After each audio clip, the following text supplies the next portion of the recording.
Sir नमस्कार sir, हामी यहाँ घुम्दै आएको थियौँ सर। हामी नेपालगञ्जबाट आएको जुम्ला नै, हामी स्पेसली जुम्लाकै लागि आएको।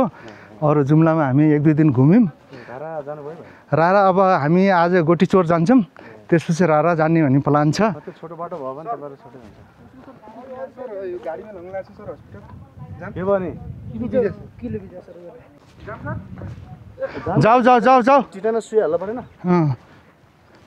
अरू सर यो के यहाँ के पढाइ हुन्छ यसको हल्का अलिकति जानकारी दिए भए। 4वटा हुन्छ सर। हामी कहाँ विशेष रूपमा अहिले यो 2037 सालमा स्थापना भएको हो र यसमा अहिले डिप्लोमा इन सिभिल इन्जिनियरिङ, त्यसपछि pharmacy 3 years diploma, agriculture 3 years agriculture र फरेस्ट्री 3 इयर्स फरेस्ट्री पनि कार्यक्रम सञ्चालन भइरहेछ सर यहाँ अहिले। र सुरुवाती कागज चाहिँ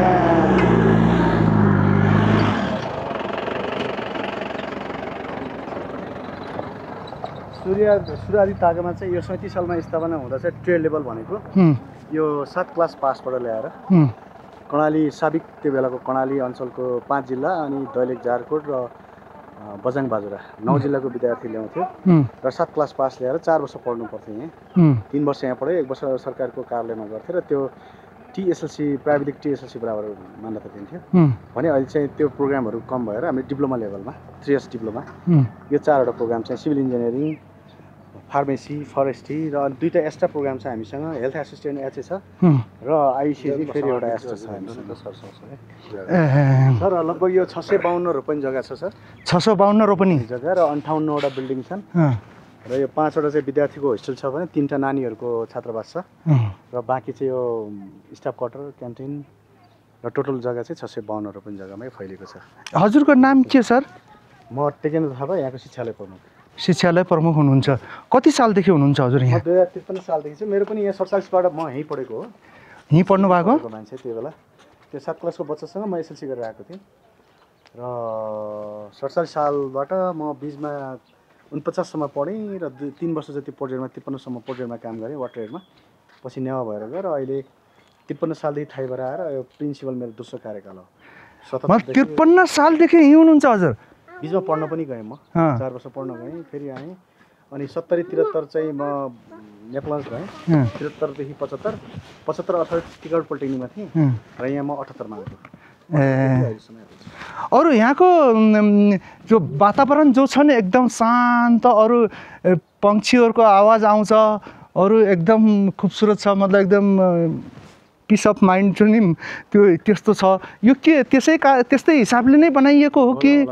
किनभने 1980 मा त म सानो क्लासमा थिएँ, किन मैले 46 सालमा एसएलसी दिएँ भने यो 37 सालमा स्थापना भयो 1980 मा। तर यसको कन्सेप्ट डिजाइनर चाहिँ क्युको प्रोफेसर चाहिँ सुराज शर्मा, डाक्टर सुराज शर्मा लगायतको र युएमएनको चाहिँ पोखराको गण्डकी बोर्डिङको चाहिँ ल्यारियस सर, टङ्कनाथ शर्मा, अशेष सुभाष शर्मा लगायतको टिमले यो त्यतिखेर डिजाइन भयो। बजारबाट धेरै टाढा, अहिले त मोटरबाटबाट छोटा आउन सकिन्छ, त्यो बेला 1 घन्टा लाएर हिँड्ने र 9 जिल्लाका बच्चा ल्याउने, 7 क्लास पास बच्चा ल्याउने, सानो बच्चालाई केयर गर्ने र त्यो देशको असाध्यै ती बच्चाहरू चाहिँ यो लगभग चाहिँ प्रजातन्त्रपछि 47 पछि चाहिँ यो डिप्लोमा लेभल आयो र त्योभन्दा अगाडि त्यो 7 क्लासकै बच्चा आउँथ्यो। त्यो बच्चालाई केयर गर्दा अहिले सक्सेस रेट हेर्दा पनि नेपाल सरकारको सबै सरकारी कार्यालयमा ती अहिले 7औं तह, कोही उपसचिव लेभलमा म जस्तै थुप्रै छन्। त ती असाध्यै राज्यप्रति वफादार र ती 7 क्लासको बच्चालाई गाइड गरेको जस्तो हजुर बुढानकण्ठमा एउटा मोडेल छ, पोखरामा युएमएलले चलाएको गण्डकी बोर्डिङ छ, थुप्रै त्यस्तै बोर्डिङ जस्तै यो सञ्चालन चाहिँ यो गुरुकुल टाइपको। सबै बच्चाले यहीँ राख्ने, खानापिना सबै फ्री थियो। बच्चालाई चाहिँ सबै त्यतिखेर चाहिँ त्यो सानो बच्चालाई गाइड गरेर चाहिँ बारी गोड्न लाउने, बारी खन्न सिकाउने, तरकारी लाउन सिकाउने, सबै विषयको लागि अनामीलाई, सिएमएलाई सबैलाई। अनि पशुपन्छीहरूलाई चाहिँ पशुवस्तुहरूको चाहिँ गु सोर्न लाउने, त्यसलाई केयर गर्न लाउने, घरमा कामै नगरे बच्चालाई पनि त्यो सिकाउँथ्यो त्यो बेला। त्यसरीबाटै सुरुवात भएर यो यहाँसम्म पुग्यो। डिप्लोमा कोर्स फरक छ सर। अहिले कस्तो छ त? मतलब यहाँको पढाइ कतिको महँगो छ, के छ, छैन, अफोर्डेबल छ कि छैन? कर्णाली अहिले पहिला चाहिँ साबिक कर्णाली र 9 जिल्ला थियो भने अहिले हजुरको चाहिँ यो कर्णाली अञ्चल, कर्णाली प्रदेशकै 10 जिल्लाको बच्चा आउँछ र एउटा सिभिल इन्जिनियरिङमा तपाईँको फर्स्ट इयरमा 23,000 5,000 धरोटी हुन्छ भनेपछि 23,000 मा 5,000 17,000 महिनामा चाहिँ यिनीहरूको चाहिँ 2,000 जस्तो फिस हुन्छ जम्मा। जस्तो फार्मेसीको पनि त्यही नै हो, बाहिर चाहिँ 4-5 लाख रुपियाँ 4,75,000 कति तिर्नुपर्छ भने यहाँ उनले 3 वर्षमा तिर्ने भनेको 75 80,000 जति हुन्छ जम्मा।